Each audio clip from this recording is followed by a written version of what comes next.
బంగ్లా రహస్యం తరువాయి భాగం. దుర్గ టెన్షన్ రోజు రోజుకు పెరుగుతోంది. ఒకవైపు ఎదురింట్లో దెయ్యాల గోల, ఇంకో పక్క లీలావతి ఇంట్లో గూండాయిజం. ఇవన్నీ చాలదన్నట్లు ఈ ఆకాశరామన్న ఫోన్. 3 రోజుల తర్వాత లీలావతి ఇంటి ముందు ఆ చచ్చిన పిల్లిని కార్పొరేషన్ వ్యాన్ వచ్చి పట్టుకెళ్ళింది. ఈ వీధిలో వారెవరో దుర్వాసన వస్తోందని ఫిర్యాదు చేసి ఉండాలి. అందుకే 3 రోజులకైనా వచ్చి పట్టుకుపోయారు. దేవుడా రక్షించావు అంటూ మనసులోనే నమస్కరించింది దుర్గ. ఈ 3 రోజులు కూడా ఆకాశరామన్న వదలలేదు. ఉదయం 9 గంటలకల్లా రింగ్ మోగించటం, దుర్గ ఎత్తడం తడవుగా.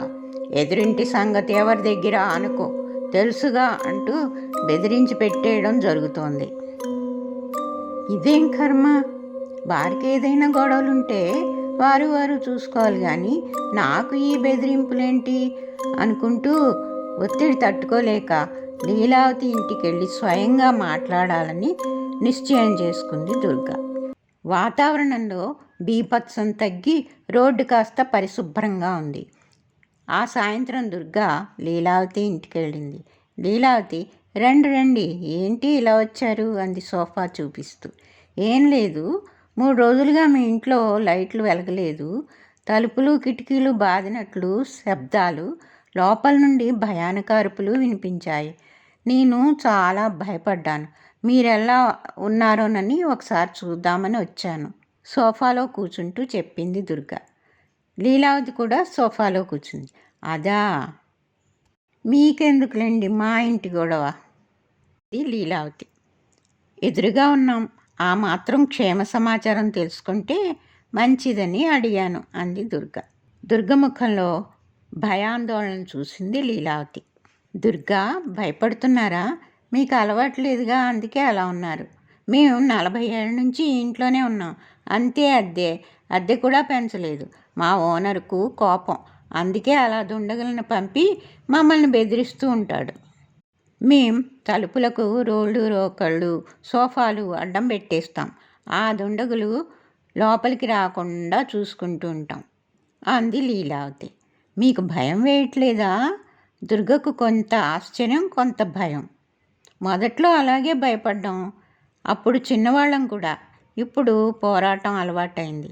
అసలు సంగతి ఏంటంటే మా ఇంటి ఓనర్ కొత్త ఐడియా వేశాడు. మా ఇంటి పక్క ఆ భూత్ బంగ్లా కూడా ఆ ఓనర్దే.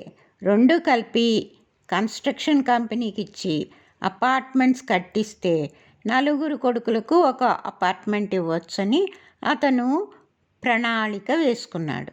దానికి మమ్మల్ని ఖాళీ చేయించాలని ఈ నాటకాలన్నీ ఆడుతున్నాడు అంది లీలావతి రహస్యం విప్పుతూ. రోజు గొడవలతో మనశ్శాంతి లేకుండా ఎందుకు, ఖాళీ చేయొచ్చు కదా. దుర్గకైతే ఈ సమస్యల కన్నా మనశ్శాంతి ముఖ్యం. అలా ఎలా వదిలేస్తాం? ఇన్నేళ్లుగా అతని ఇల్లు స్థలం మేము కాపలా కాస్తూ భద్రంగా ఉంచాం. చాలా రిపేర్లు చేయించాం. ఆ రిపేరు డబ్బులన్నీ కూడా మావే. అందుకే మాకు ఎంతో కొంత డబ్బులు ఇస్తే తప్ప మేము ఇల్లు వదిలేది లేదని గట్టిగా చెప్పాం. అతను రాజీకి వస్తే సరే, లేకుంటే పోరాటం ఆగేది లేదు. లీలావతి మాటల్లో పట్టుదల బాగా కనిపించింది. ఆ ఓనర్ ఎప్పుడు డబ్బులు ఇస్తాడు, ఎప్పుడు ఈ సమస్య తీరును, దేవుడా అంటూ మనసులో అనుకుంటూ లేచింది దుర్గ. వస్తానండి, చాలాసేపు అయింది వచ్చి, దేవుడు కరుణిస్తే మంచే జరుగుతుంది అని సానుకూలంగా మాట్లాడి ఇంటికి బయలుదేరింది దుర్గ.